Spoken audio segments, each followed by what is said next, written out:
আসসালামু আলাইকুম, কি অবস্থা সবার? কেমন আছেন? এই যে প্রচুর বৃষ্টি হওয়াতে আমার মাজরার ঘাসের কি অবস্থা দেখেন। গাছের থেকে বড় হয়ে গেছে ঘাস। এটা এক জাতের ফল গাছ, এখনো ছোট। দেখেন কি পরিমাণে ঘাস বড় হয়েছে। এই যে আজকে কদিন ধরে পরিষ্কার করতে পারতেছি না বৃষ্টির লেগে। এই যে আজকে আবার বৃষ্টি ভেজে মেঘ মেঘ হয়ে রয়েছে, দেখছেন? বৃষ্টি যে কোনো মুহূর্তে আইব। এই যে পরিষ্কার করতেছি।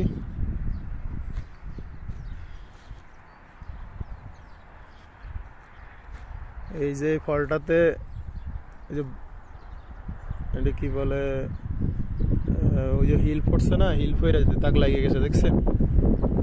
এই যে হিল পইরা ফলটা দাগ লাগিয়ে গেছে। এগুলো এই দেশে এগুলার খোক বলে। ফলটা অনেক মজার ফল। অনেক ফলটা দাগ পইরা গেছে, দেখছেন? হালকা হালকা বোঝা যাইতেছে, ক্যামেরা পুরো আসতেছে না, গোলা গোলা আসতেছে। এই যে দাগ পইরা গেছে গা, এই হিলের কারণে এই সমস্যাগুলো হয়ে গেছে গা। বৃষ্টি হইলে সমস্যা হয় না বেশি একটা, কিন্তু হিল পড়লে বেশি সমস্যা। এবার অতিরিক্ত হিল পড়তেছে, অতিরিক্ত। যে অনেকগুলো ফলে, বেশিরভাগ ফলে দাগ পড়ে গেছে, একটা বেশিরভাগ ফলে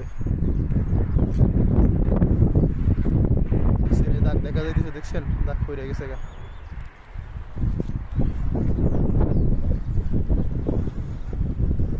ঠিক আছে, সবাই ভালো থাকবেন। আল্লাহ হাফেজ।